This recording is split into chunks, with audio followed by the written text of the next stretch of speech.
More than 1,000 years before Jesus, King David wrote a psalm that would become a cornerstone for understanding the mystery of two divine figures in the Bible. In Psalm 110, David records a vision. Yahweh said to my Lord. Early interpreters saw this as a conversation between two distinct exalted beings. The first figure is Yahweh, the God of Israel. The second, called my Lord, is given authority and honor alongside Yahweh.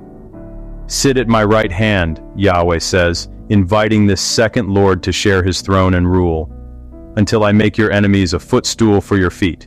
This is not just poetic language, it signals shared authority and power. In Hebrew, the text reads, Yahweh said to my Adoni, my Lord. Ancient Jewish and Christian scholars debated, who is this second Lord, honored as Yahweh's equal? The name Yahweh is the personal, covenant name of Israel's God, unique and unshared, except in this mysterious vision.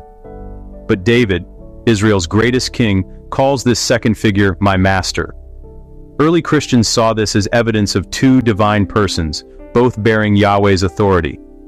It is as if we are witnessing a heavenly dialogue, two divine figures, both worthy of worship, speaking as equals. Yahweh invites this Lord to sit at his right hand, the highest place of honor, reserved for one who shares his divine nature.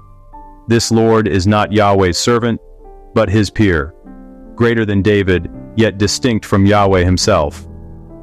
In the Gospels, Jesus highlights this passage asking, if David calls him Lord, how can he be his son?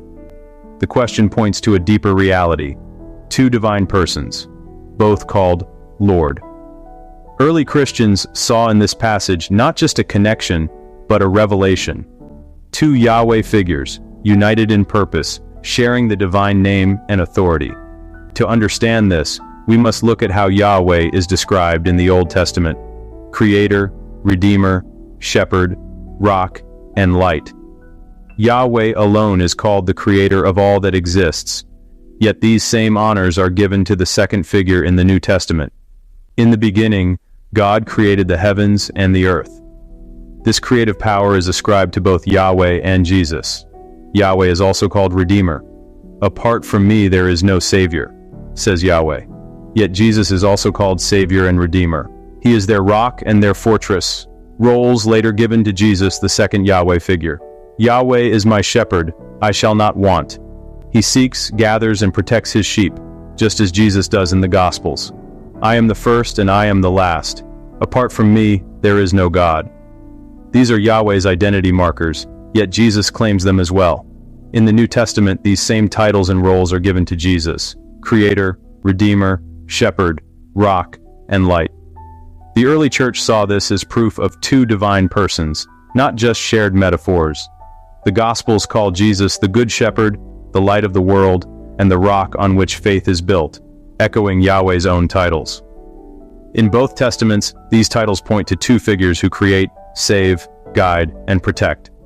Distinct, yet united in divinity. In the Old Testament, Yahweh is described as the one who rules the surging sea. When its waves rise, he stills them. In the New Testament, Jesus' disciples are caught in a furious storm, fearing for their lives. Jesus slept in the stern until they cried out, "Teacher, don't you care if we drown?" He rebuked the wind and said to the waves, "Quiet, be still." Instantly, the storm ceased, and there was complete calm. The disciples whispered, "Who is this? Even the wind and waves obey him."